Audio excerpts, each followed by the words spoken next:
Okay guys, आम्ही आता गोबुस्तान national park, गोबुस्तान museum पण म्हणू शकतो, गोबुस्तान नॅशनल पार्क पण म्हणू शकतो आपण. Gobustan stone art and carving gallery पण म्हणू शकतो आपण. So that is the parking area. जिथे गाड्या दिसतात ना तो पार्किंग आहे. तिकडनं असं हे लोक जातात ना चालत चालत, तिकडनं असं चालत येतो आपण. आणि एखादी केव जो आहेत ना, आपला गाईड आपल्याला एक्सप्लेन करतो इकडे. आणि हे जे आहे ना आतमध्ये कुठे कुठे काही ठिकाणी केव्ज आहे. आणि इथे जे लोक येतात ना, हे सगळं इकडनं असं चालत चालत चालत चालत आपण जातो.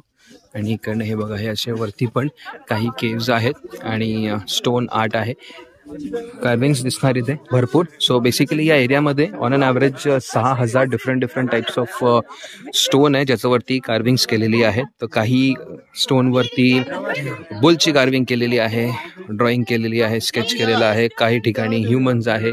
सो छोटी छोटी स्टोरी आहे त्याच्या मागे. काही 1-2 फक्त स्टोनवरती जी स्टोरी आहे तो गाईड एक्सप्लेन करतो आपल्याला, आणि बाकी थोडाफार फ्री टाईम देतो. पण इथे नोट करण्यासारखं हे आहे की this is open air. So इथे cap, sunglasses, sunscreen is compulsory. लोकांना सांगायचं पाणी वगैरे घेऊन यायला अलाउड आहे. So no problem at all. Bags वगैरे काही चेक केले जात नाही.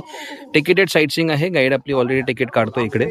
आणि हा पूर्ण ओपन एरिया आहे. I am in month of May, 19 May आहे आज. सो इथे हा क्लायमेट जो आहे आज खूप ड्राय क्लायमेट आहे आणि खूप सनी आहे. सो इथे त्या हिशोबाने तुम्ही जो आहे इन्स्ट्रक्शन्स प्लॅन करा लोकांना. आणि ज्यांना चालायला प्रॉब्लेम होत असेल तर इथपर्यंत थोडाफार आपल्याला स्ट्रेट रोड दिसत आहेत. पण इथे हे बघा सगळं दगडी रस्ता आहे. सो स्टेप्स वगैरे पण जो आहेत ना इथे अशी, हे बघा हे सगळं दगडी रस्ता आहे. आणि मध्ये मध्ये काही ठिकाणी बघा इथे नागोबाबाचे पण सिम्बॉल आहे. That means snakes are also there here.